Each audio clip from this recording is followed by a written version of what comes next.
वळूयात पुढच्या आणखी एक महत्त्वाच्या बातमीकडे। राज ठाकरे यांच्या विरोधात काही वकिलांनी तक्रार केली। विजयी मेळाव्यात भडकाऊ भाषण केल्याचा या वकिलांचा आरोप आहे। राज ठाकरेंविरोधात पोलीस महासंचालकांकडे लेखी तक्रार करण्यात आली। तर राज ठाकरे यांच्या विरोधात गुन्हा दाखल करण्याची मागणी या वकिलांनी केली आहे। वकील एवढ्यावरच थांबणार नाहीयेत, मुख्यमंत्री फडणवीसांची देखील भेट घेणार असल्याची माहिती समोर येते।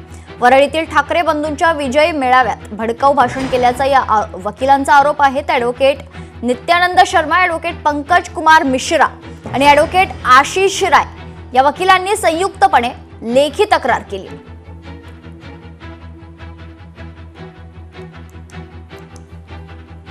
मनसे अध्यक्ष राज ठाकरे यांच्या विरोधात वकिलांनी तक्रार केली आहे। विजयी मेळाव्यात भडकाऊ भाषण केल्याचा आरोप या वकिलांचा आहे।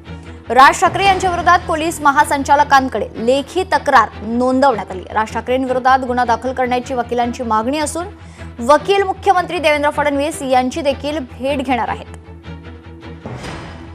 या संदर्भात सविस्तर माहिती जाणून घेऊयात। आमचे प्रतिनिधी भूषण शिंदे आपल्या सोबत जोडले जात आहेत। भूषण, या वकिलांनी राज ठाकरे यांच्या विरोधात तक्रार केली आहे, सविस्तर माहिती।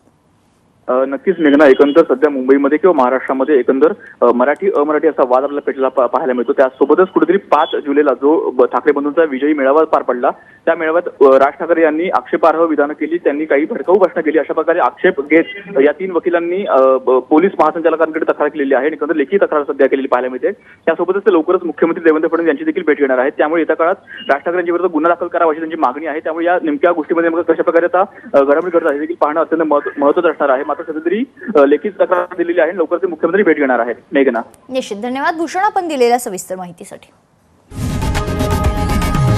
लोकशाही मराठी ऐका, पहा, जागरूक रहा।